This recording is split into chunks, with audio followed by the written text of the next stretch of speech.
Dans cette édition, la mission d'évaluation des projets de l'espace Escabo entendait Sikasso Korogo Bobodioulasso.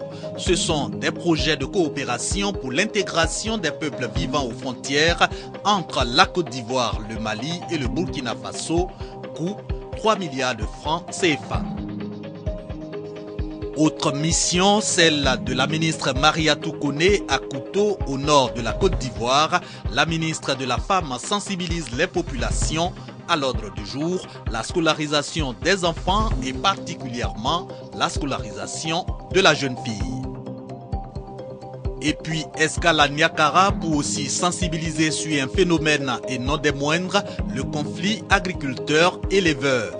Nous serons en compagnie du député de la circonscription et à l'invitation de la mutuelle d'Ouregeka. Vous suivez RTI Bouaké pour vous informer. Bienvenue dans le régional. Les collectivités des villes de Sikasso, Korogo et Bobodioulasso, respectivement au Mali, en Côte d'Ivoire et au Burkina Faso, ensemble pour l'intégration de leur peuple. C'est au prix de plusieurs projets de développement, coût 3 milliards de francs CFA. Une mission conjointe vient de valider ces projets. Témoin Charles Tatou. Les villes frontalières, notamment de la Côte d'Ivoire, du Mali et du Burkina Faso, pratiquent désormais une coopération transfrontalière locale. Il s'agit des collectivités territoriales de l'espace Sikasso, Korogo, Bobodioulasso. Quand vous prenez une frontière, c'est le même peuple, souvent la même famille. Quand je prends le cas de la Bago et de Sikasso, le matin, côté Tengrela, côté Debete, côté Kapapara, côté Kanakono, des paysans ivoiriens qui ont leur champ au Mali, des paysans maliens qui ont les champs au Burkina. On veut vraiment que les peuples revivent comme ils vivaient par le passé. Premier fruit de cette coopération, la mise en œuvre d'un programme d'aménagement transfrontalier. Il est accompagné par l'UEMOA et la Suisse. Nous avons une liste de projets qu'on va discuter avec les communes concernées. On peut imaginer que sur les 800 km de la frontière, il y aura peut-être 25 à 30 projets. Habituellement, on s'attaque aux grandes villes, mais cette fois-ci, la Commission voudrait descendre au niveau de la base. Parce que nous pensons que si nous développons ces zones transfrontalières, nous arrivons vraiment à toucher l'essentiel de l'intégration. Si nous avons réussi cette première phase avec 3 milliards, la coopération suisse dit, je vous mets en place 10 milliards. Et dans le cadre de politique de descente à la base, plusieurs bailleurs de fonds sont en train de venir. Cet instrument de développement et de coopération suscite des missions de terrain. Cela en vue d'analyser les potentiels et les besoins de chacun des espaces. La ville de Niélé vient d'abriter la 3e mission. Elle porte sur la validation des projets pré-identifiés. Avec ce projet-là, ça va diminuer tout ce que nous pensons comme litige de part et d'autre. Les petits bagarres et autres. Nous faisons frontière avec le Diawala. Donc à la saison pluvieuse, il n'y a pas de voie. Donc si on pouvait faire un pont là, vraiment ça pourrait beaucoup nous soulager. Un atelier à Niélé et 2 autres à Finkolo, Mali et à Niangologo, Burkina Faso. Des ateliers suivis, des visites, des espaces, des projets ont ponctué la 3e mission des acteurs de l'Union transfrontalière des collectivités de l'espace Escabo. Au chapitre développement, Katuron sort petit à petit de sa léthargie. Katuron, sachez-le, est un village dans la commune de Tortilla. Il vient de bénéficier de 2 projets, lotissement et extension d'écoles. En plus de ces équipements réalisés par les fils et filles de Katuron, on a procédé à la pose de la première pierre du forage de la localité. Hassan Khan, Kader Sogodogo. Remise de clé du 2e bâtiment de l'école primaire équipé en table à banc par le maire de Tortilla. Pose de la première pierre du forage pour faire face au problème de l'eau. Nous sommes à Katuron, village de la commune de Tortilla. Ces actions en faveur du développement ont été suscitées par les ressortissants de Katuron réunis au sein d'une association. D'où la célébration d'une journée dédiée au développement. On avait boosté un peu le développement de Katuron. D'abord par l'aide du parrain qui a vraiment permis que cette école, les 3 premières salles de classe soient achevées entièrement. Et cette année encore, vous avez vu l'ouverture des voies, nous avons contribué. Il faudrait que nous soyons unis parce que sans union, on ne peut pas aller de l'avant. Les autorités administratives et politiques de la localité ont invité la population à la paix et à la cohésion sociale, gage d'un développement harmonieux. Le maire ici joue sa part en offrant à chaque année des classes à tous les villages de la commune afin que la population puisse vraiment envoyer les enfants à l'école. Aucune action de développement ne peut se faire dans le désordre. C'est pour ça que j'ai toujours invité les élus et les cadres donc à la cohésion, à l'entente. Il y a 2 ans, Kachoro n'était pas à ce niveau. Aujourd'hui, vous voyez Kachoro à l'allure d'un village moderne. La célébration de la réalisation d'infrastructures communautaires à Kachoro est à sa 2e édition. Pour les initiateurs, c'est une manière d'amener tous les cadres à contribuer davantage au développement de leur terroir commun. Même registre développement, mais autre localité, en Gonda, dans le département de Toumoudi. Pour réduire le calvaire des populations, la mutuelle de développement de cette sous-préfecture a dépêché une mission dans la localité. Objectif, évaluer les besoins d'investissement en infrastructure. In fine, il s'agit pour la mutuelle de mieux planifier et réaliser des projets pour l'épanouissement des populations. Angonda, à environ 20 km au nord de Toumoudi, de l'électricité et de l'eau potable, mais pas pour tous les ménages. La localité s'est agrandie et les installations devenues vétustes n'arrivent plus à couvrir les besoins des populations. Mon papa a installé l'eau, mais on ne gagne pas de l'eau. Nous nous réveillons souvent à 2 h du matin, 3 h du matin pour chercher de l'eau. Château là, c'est tout chez nous ici. Mais si ce n'est pas rempli, nous on ne trouve pas aussi. Et là-bas aussi, essouffle. C'est la même chose. Au centre de santé urbain, pas toujours évident de bénéficier de soins de qualité malgré la détermination du corps médical. La dégradation s'est aussi emparée de certains équipements, comme c'est le cas dans les 5 écoles primaires de la sous-préfecture. Une précarité renforcée par le manque de latrines et de cantines scolaires. Il faut aller dans la brousse pour déféquer et puis revenir. Maître comme élève, nous subissons le même sort. Besoin d'investissement dans l'école, la santé, l'eau, l'électricité, note la mission d'évaluation. Aussi nécessaire, des investissements dans l'habitat pour fonctionnaires et dans la cohésion sociale. Des chantiers qui requièrent la mobilisation de tous. J'invite les frères qui sont à Abidjan, qui sont partout dans le monde, à venir au village, que ensemble, main dans la main, nous puissions développer notre sous-préfecture. Destinataire des conclusions de cette mission d'évaluation, la mutuelle de développement d'Angonda pour une meilleure planification de ses projets. Ces émissaires conduisaient aussi une délégation d'amis et de potentiels partenaires au développement. À tous, les populations ont présenté des richesses culturelles d'Angonda. Direction Kouto, au nord de la Côte d'Ivoire, plus précisément dans la région de la Bagoué, pour nous intéresser aux activités de la ministre de la Femme. Mariatou Kone est allée exhorter ses parents à scolariser leurs enfants. Elle a mis un point d'honneur sur la scolarisation de la jeune fille. Soro Corona, Kwadiokwame. La région de la Bagoué reste l'une des régions à faible taux de scolarisation de la petite fille en Côte d'Ivoire. Sur 100 petites filles seulement, 50 ont la chance d'aller à l'école. Depuis 2012, grâce aux campagnes d'information et de sensibilisation, il y a une nette amélioration de la situation. Au cours de l'année, souvent on vient 1 ou 2 fois pour les sensibiliser. Il fut au moment où on fait venir des femmes pour leur dire si les filles vont à l'école, c'est la même chose qu'elles seront reçues dans certains villages aussi. De moins de 20% en 2012, le taux de scolarisation de la petite fille est passé à 50%. Pour atteindre l'objectif du président de la République, Alassane Ouattara, qui est la scolarisation à 100%, les initiatives pour la sensibilisation se multiplient sur le terrain.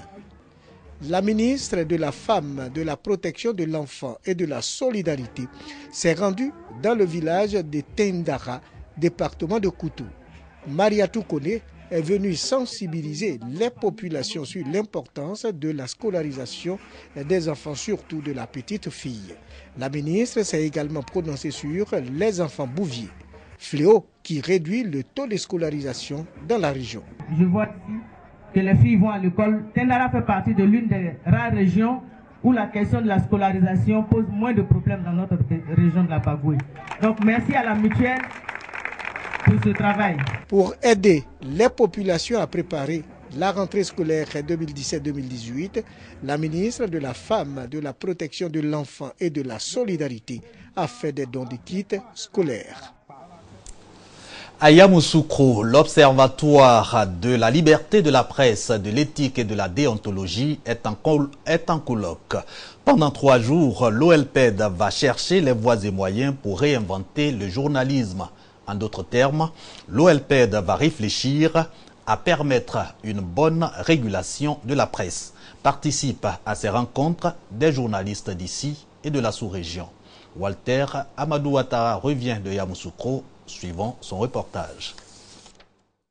22 ans après sa création, redynamiser l'Observatoire de la liberté de la presse, de l'éthique et de la déontologie, OLPED. C'est dans ce cadre que s'inscrit cette rencontre dénommée Congrès Colloque. Yamoussoukro, capitale politique du pays, a été choisi pour abriter les réflexions axées sur l'autorégulation ou comment réinventer le journalisme pour l'éthique et la déontologie. Nous aurions pu, face au mur des difficultés que l'OLPED connaît depuis une dizaine d'années, organiser un congrès électif taillé sur mesure et continuer notre route et la routine. Nous avons obstinément refusé cette voie. Nous avons tenu à faire de ce congrès colloque, concept sans doute relativement nouveau et surtout novateur, un grand moment de réflexion sur le journalisme et les médias. À la cérémonie d'ouverture de ce congrès colloque, le représentant du ministre de la Communication, de l'économie numérique et de la Poste a invité les journalistes au sens de la responsabilité. L'envoyé du ministre Bruno Nabagné-Koné souhaite que les journalistes soient professionnels et bâtisseurs de cohésion sociale. Le journaliste, en plus d'assumer son rôle social d'informateur du public, doit être également un agent de développement, un éveilleur de conscience, un faiseur de paix, de cohésion sociale et un exemple pour la société. Le présent congrès colloque bénéficie de la participation des confrères du Bénin, Burkina Faso, Ghana et du Sénégal. Après 5 jours d'échanges et de travaux, des élections pour renouveler les instances dirigeantes de l'OLPED sont prévues. Le président sortant Zio Moussa est candidat à sa propre succession. Venons-en au 3e et dernier grand titre de ce journal, la sensibilisation sur les conflits agriculteurs-éleveurs. Nous vous conduisons à cet effet à Niakaramadougou, plus précisément à Ouregeka, village où ces conflits sont bien récurrents. Le député de la circonscription a exhorté les populations à la cohabitation pacifique. Les conflits agriculteurs-éleveurs sont récurrents dans de nombreuses régions du pays. Destruction des champs, abattage d'animaux et souvent perte en vie humaine sont les conséquences de ces conflits. Ouregeka, village situé sur l'axe Katiola-Niakaramadougou, n'échappe à cette triste réalité. Et cette question qui affecte la cohésion sociale entre les deux parties était au centre d'une rencontre entre la mutuelle de développement du village et le député de Niakaramadougou. Guy Bessongui Ndatien Sévérin a sensibilisé les agriculteurs et éleveurs sur la nécessité de la cohabitation pacifique. Le député de Niakaramadougou a exhorté les deux parties à privilégier le dialogue dans la résolution de ces conflits. Les populations ont salué la démarche du député de la Nation. Elles se sont engagées à travailler à consolider la paix. Le président de la mutuelle de développement de Ouregeka a souhaité le déclassement d'une partie de la forêt afin d'accroître les terres cultivables des populations. Une action qui vise aussi à fixer les brèves valides au village. Après Ouregeka, le député de Niakaramadougou a intensifié ses séances de sensibilisation sur la cohabitation pacifique entre agriculteurs et éleveurs dans tout le département. Voilà, vous l'avez bien suivi, c'était un reportage de Soro Corona, commenté pour vous par Kwadio Kwame. À présent, la page religion, tout d'abord à Yamoussoukro, la capitale politique. 3000 jeunes sont à la fondation Félix Houphouët-Boigny et ce jusqu'à ce vendredi 25 août 2017. Ils sont réunis à l'initiative de l'ONG internationale Youth Fellowship.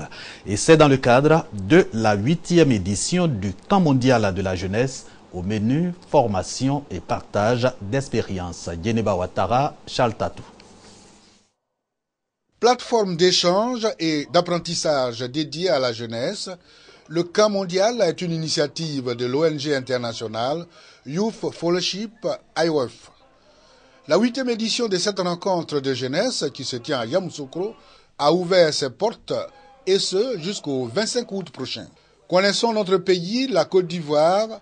C'est le thème autour duquel vont communier pendant 5 jours plus de 3000 jeunes de 16 à 35 ans venus des 4 coins du monde. À travers ce thème, l'IWF veut traduire sa volonté de faire découvrir aux participants la Côte d'Ivoire dans toute sa diversité institutionnelle, politique, économique, culturelle et administrative.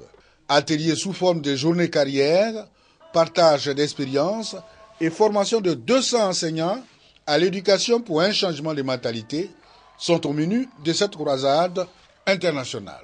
Les jeunes sont exhortés à œuvrer pour que la Côte d'Ivoire soit un pays émergent. On a vu pourquoi est-ce que notre pays ne peut pas se développer à cause de notre mentalité qui ne change pas. Sorti de ce programme, on sera vraiment des jeunes dynamiques qui auront vraiment une bonne mentalité pour faire prospérer notre pays, la Côte d'Ivoire. Ce que nous leur donnons comme message, c'est de ne pas désespérer. L'échec, au contraire, constitue un moyen pour se propulser et donc croire en son avenir. Chorale, théâtre et prestations artistiques ont donné une note de gaieté à la cérémonie d'ouverture de la 8e édition. Sur place ici à Boaké, un nouveau mouvement pour la promotion de l'évangile. Dans son intimité réelle ou encore DSIR, c'est son nom. Ce mouvement évangélise à travers les loisirs. Suivant ce reportage de Kadi Konaté et Kader Sogodogo, il nous parle des premières activités du DSIR. Prôner l'évangile et instituer la solidarité et l'union entre les chrétiens de différentes églises. C'est la mission que s'est assignée le mouvement DESIR, qui signifie dans son intimité réelle. La plateforme, à majorité constituée de jeunes, entend faire la promotion de l'évangile à travers les loisirs pour attirer un grand nombre de jeunes à Jésus-Christ. Pour leur première activité, ils ont rassemblé des chrétiens venant de toute la ville de Boaké pour un moment de prière et de réjouissance en l'honneur de Dieu. Nous voulons montrer au monde entier, montrer à tous ceux qui sont chrétiens ou pas, que Jésus est le chemin, la vérité et la vie. Et c'est l'occasion pour nous de célébrer aussi notre dépendance à Jésus. Le mouvement envisage pour ses prochaines activités d'organiser un cross et une journée récréative et sportive afin de garder le peuple de Dieu sain et en bonne santé. C'est sur ces images que nous allons nous séparer pour aujourd'hui. Rendez-vous dimanche pour un autre journal.